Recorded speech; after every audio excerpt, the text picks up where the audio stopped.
Allah subhanahu wa ta'ala memuliakan hambanya dengan bermacam-macam cara. Dalam satu riwayat hadis Rasulullah SAW, Rasulullah pernah mengatakan, sesungguhnya ada satu daripada hamba Allah, dia telah ditetapkan dan disiapkan oleh Allah magam yang teramat sangat tinggi. Tapi magam itu tidak dicapainya dengan banyak solat, tidak dicapainya dengan banyak ibadah, tidak dicapainya dengan banyak puasa, tidak dicapainya dengan banyak berzikir atau mungkin dengan qiyamul lail. Walaupun itu kebanyakan orang dapat lewat solat banyak, puasa banyak, qiyamul lail, tilawah, zikir, dia dapat banyak. Mereka para awliya Allah yang kita saksikan, hati mereka bersih, akhlak mereka mulia, ibadah mereka luar biasa. Nah, ada orang-orang yang tidak lewat itu, ikhwan. Mereka mendapatkan kedudukan yang tinggi di sisi Allah, dan Allah telah menyiapkan untuk mereka kedudukan tersebut. Mereka capai dengan apa? Dengan Allah memberikan cobaan kepada mereka, dan mereka ikhlas ridha menerima cobaan Allah tersebut. Naik tinggi derajat hamba tersebut, naik tinggi di sisi Allah derajat hamba tersebut. Bermacam cobaan, apapun itu cobaan, termasuk kesempitan rezeki barangkali, kesusahan hidup barangkali, termasuk sakit, penyakit yang bergulir dari bini kita sembuh, anak kita sembuh, kita pula ya, tapi kita ridha dan tidak menjadikan kita lari dari pintu Allah, tidak kita menggerutui atau mencelah keadaan yang ada nih. Tadi dalam qasidah yang kita baca, ikhwani, ya, qasidah yang selalu Habib ajak antum sekalian untuk membaca setiap ziarah. Ya, ini mungkin kita ada yang sudah mengalami sakit kemarin. Ya, alhamdulillah ada yang belum sakit tapi sehat-sehat baik. Mudah-mudahan sampai Ramadan sehat afiat, sampai Lebaran sehat afiat.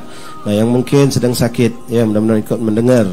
Apa yang mungkin kita besok sakit, wallahu a'lam. Ya, ini doa yang kita baca tadi. Ala ya Allah binadharah min ainir rahima tudawi kullama bi min imradin saqima. Ala ya Allah, tolonglah ya Allah, binadrah, dengan pandangan rahmatmu kepada kami.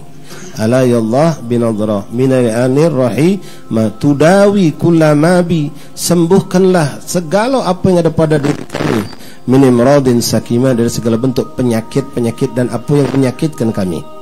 Jadi ini wirid ini, doa ini antum bisa dawamkan setiap hari, ya, terutama yang lagi sakit-sakit, ya. Ini catatannya banyak kita dapatkan di kitab-kitab buku, kitab doa, zikir, termasuk kitab zikir ini. Mungkin ikhwan yang belum punya kitabnya bisa ngambil lewat PDF, ya, gampang sekali, dimudahkan Allah. Nah, ini perbanyak bagi orang yang sakit, perbanyak baca ini. Ala ya Allah binadharah minal ainir rahimah tudawi kullama bi min imradin saqima. Nah, sebagian guru kita merubah domirnya ketika yang sakit itu kita kami, ya. Tudawi kullama bina ti kami. Kalau bita bi saya, kalau bina kami. Kalau kita untuk kawan kita lanang, misal tudawi kullama bihi min imradin sakima. Kita punya kawan sakit, di manalah dia sakit itu, kita bisa tawasulkan dengan doa ini untuk dia, kirim doa untuk dia dimanapun dia berada saat ini. Dia laki-laki kullama bihi, ala ya Allah binadharah minal ainir rahimah tudawi kullama bihi min imradin sakimah. Kalau betina, ibu kita sakit di mana tempat, kita jauh dari dia, baca ganti lagi tudawi kullama biha, ya. Kalau itu orang banyak, laki perempuan campur, tudawi kullama bihim. Jadi kalau kita bi, kalau kawan kita lanang siko bihi, kalau betina biha. Kalau banyak, macam sekarang banyak nih, ya, antum bangun tahajud malam ini baca ini. Ingatkan semua teman-teman kita, kawan kita, guru-guru kita, mungkin ada yang sakit, ya, kita tidak nyambungkan penyakit ini dengan A, B, C. Pokoknya sakit itu kapanpun datang, dimanapun datang, kalau Allah sudah menghendaki. Ala ya Allah binadharah minal ainir rahimah tudawi kullama bihim, mereka, yang menimpa mereka, min amradin sakimah, dari segala bentuk penyakit dan yang menyakitkan, ya. Nah, lalu Habib Abdullah Al-Haddad nasihatkan kepada orang yang kena cobaan, sakit, ya, macam kita dengar kawan kita ada yang serumah sakit, bininya, anaknya, ada yang genti-gentian, ya. Kemarin dia sakit, anak sehat, Allah ngatur gak loh. Kalau boleh nak ngatur, jangan bagang-bagang sakit tu, ya Allah, ya, biarlah anakku dulu sembuh, terus bini aku, terus aku pula giliran, jangan gampang. Tapi Allah ngendai bagang, ya, ada hikmahnya gak loh. Bagang sakit, sembuhnya juga bareng. Nah, ada orang yang ngutuk, Ya Allah, kemarin bini aku, barulah bini aku nak sihat, aku pula kena. Siapa nak ngurus anak aku? Ya, sembuh kita, anak kita pula kena. Anak kita sehat, bini kita sehat, mak kita pula kena. Ngerotok, jangan ngerotok. Ni dengar nasihat Imam Haddad yang selalu kita baca, yang tadi kita baca. Beliau mengingatkan, ala ya sah, la tajza wa tadjar, wa sallim lil maqadir, kay tuhmad wa tu'jar. Ala ya sah, wahai orang yang suka merotok, suka keluh kesah, suka teriak, ya, atas musibah yang dia dapatkan, baik penyakit, baik musibah ini dan itu. Jangan kau ngerotok, jangan kau keluh kesah, jangan dirotoi. Kenapa? Itu semua dari Allah. La tajza wa tarjar. Jangan kau berontak, jangan kau ngerasa resah, bingung, jangan. Jangan kau ngerotok, jangan kau keluh kesah, jangan kau rotoi. Ini penyakit, ini bala, ini musibah. Jangan pula kau goncang, jangan pula kau kebingungan. Tapi apa kata Imam Haddad? Wasallim lil maqadir. Terimalah ketetapan Allah itu. Terimalah pemberian Allah ini. Kenapa? Untuk apa? Likai kai tuhmad wa tu'jar, agar engkau dicintai Allah. Karena kau nerimo dan sabar dengan pemberian Allah. Wa tu'jar, dan kau dapat pahala dari situ. Tapi kalau kita ngerotok ikhwan, ya, ada kawan datang, iya dah peningnya anakku, kemarin bini aku sakit, ini anakku pula, oh yang sagonya hidup nih. Disagakan Allah ni kan kaki kau. Ya, Allah kalau cinta kepada hambanya ikhwan, dicoba. Kata Rasulullah, idza ahabballah 'abdahu ibtala. Kalau Allah cinta kepada seorang hambanya, satu keluarga daripada hambanya, ibtalah, akan dicoba oleh Allah. Kalau Allah sayang kepada hambanya, hamba tersebut akan dicoba oleh Allah.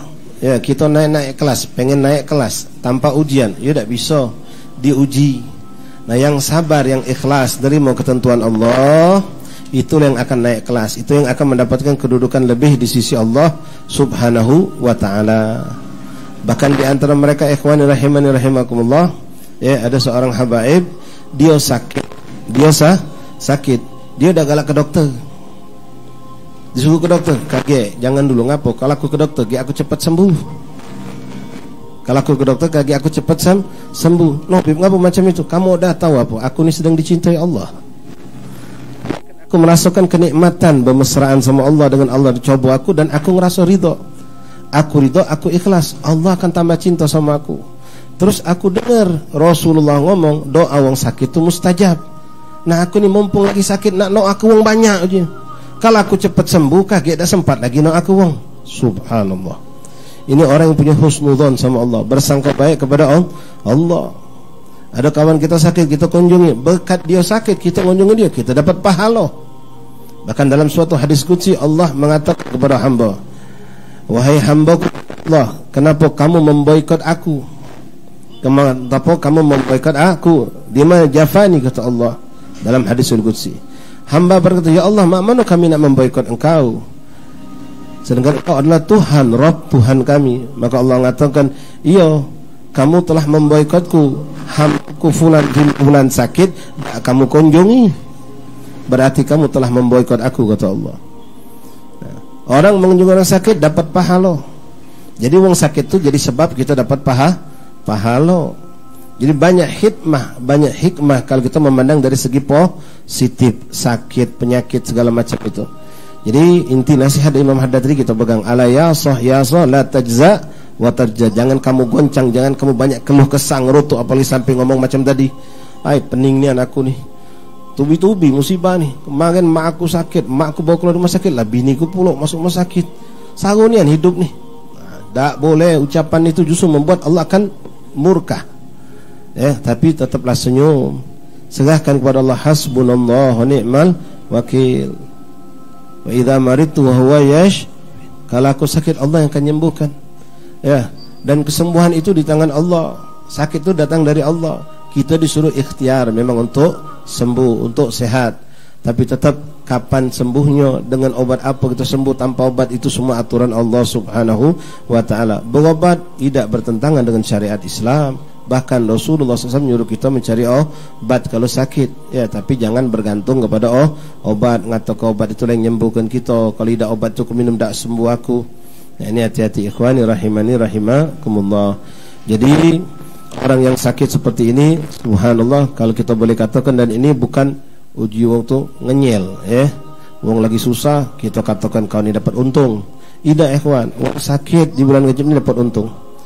Kita merasakan malam ini ziarah, kumpul di tempat ini, kita katakan ya Allah, ini wujud berkah doa-doa kita di 10 hari kemarin. Ini malam 12. Malam 12 bulan Rajab. Kita minta dari awal Allahumma barik Rajab wa Sya'ban wa ballighna Ramadan. Alhamdulillah, dengan adanya ziarah ini berarti ada tambahan. Mungkin 2 bulan kemarin kosong, tidak ada ziarah. Bukti insyaallah ini wujud dapat adanya ziarah kita pada malam hari ini. Nah, yang tidak hadir, yang sakit dapat apa mereka? Mana berkah yang mereka dapatkan? Yang sakit-sakit ini, "Oi bib, kami ni dah dapat berkah acaknya Rajab ni." Jangan salah, kau dapat berkah bulan Rajab ini. Ngapa? Kau dipilih Allah, dengan sakit itu kau diampuni dosa oleh Allah. Mukaffiratidz dzunub. Kita yang sehat ini istighfar, Rabbighfirli warhamni wa tub alayya. Wallahu alam, diijabah Allah tidak. Kalau hati kita ghafil, hati kita lalai, apalagi kita membaca pun tidak dengan bacaan yang benar, istighfar kita lewat. Tapi orang yang sakit, ridho, ikhlas dengan sakit yang menimpa dirinya, dipastikan lewat kabar dari Rasulullah, mereka akan dapatkan 2 perkara atau 1 dari 2 perkara ini. Tidaklah seorang muslim mendapatkan suatu musibah, entah dengan penyakit, entah dengan bala, dengan apapun, lalu mereka ikhlas dan sabar, kecuali musibah tersebut, penyakit tersebut akan menjadi 2 hal. Tidak akan keluar dari 2 hal ini. Itu salah satunya atau dua-duanya. Apa itu? Pertama, mukaffiratudz dzunub, ngampuni dosa-dosa mereka. Jadi benar, ini syahrul istighfar, hari ampunan dosa. Nah, kita punya kawan yang sakit-sakit dapat ampunan lewat sakit mereka, dibersihkan oleh Allah dari segala kotoran-kotoran dosa yang mungkin, maaf, ada dosa-dosa itu yang tidak terampunkan lewat istighfar, tapi dengan sakitnya mereka dibersihkan Allah dari kotoran dosa tersebut. Nah, kita yang sehat ini wallahu alam, kalau kita mengandalkan lewat istighfar baik, kita harus benar-benar istighfarnya. Jangan bermain-main dengan istighfar. Karena ulama mengatakan berapa banyak istighfar itu, orang yang melakukan istighfarnya butuh diistighfarkan lagi. Nah, yang kedua, yang pasti didapatkan oleh seorang yang sakit atau dapat musibah tapi dia ridha ikhlas, rafa'a darajah. Allah akan mengangkat derajatnya. Berapa banyak orang yang sakit dengan ridha, dengan ikhlas, sembuh dari penyakit, derajatnya sudah naik tinggi. Padahal dia tidak menambah ibadah, bahkan ibadahnya boleh jadi berkurang, tapi ibadah batinnya yang mengangkat dia. Kenapa? Ikhlas, ridha. Ikhlas, ridha dengan pemberian Allah, dengan cobaan Allah ni. Dia biasa salat sunnah banyak, qiyamul lail banyak, zikir banyak apa. Ketika sakit tak mampu dia lakukan, tapi justru dia lebih naik tinggi derajatnya. Dengan apa? Kalau kemarin dengan ibadah zahir, yang wallahu alam ibadah zahir ini boleh jadi gobul, boleh jadi tidak gobul. Tapi lewat ibadah batin, sabar, ikhlas, ridha, maka terangkat derajat melampaui wong yang sehat, solat sekian ratus rakaat, sekian juz Quran sehari, sekian ribu zikir dia baca. Sallu ala Nabi Muhammad. Nah, ini khusus yang Allah berikan. Kita tidak minta sakit. Sakit itu jangan dipinta, tapi ketika datang terima, kata Rasulullah. Bala jangan dipinta, tapi ketika datang terima. Dan kita ikhlas, sabar, ikhlas, itulah namanya ridha. Ikhlas dan sabar, ikhlas plus sabar, itu namanya ridha dengan ketetapan Allah. Kalau hambaku ridha, maka aku ridha kepadanya, kata Allah Subhanahu wa ta'ala. InsyaAllah.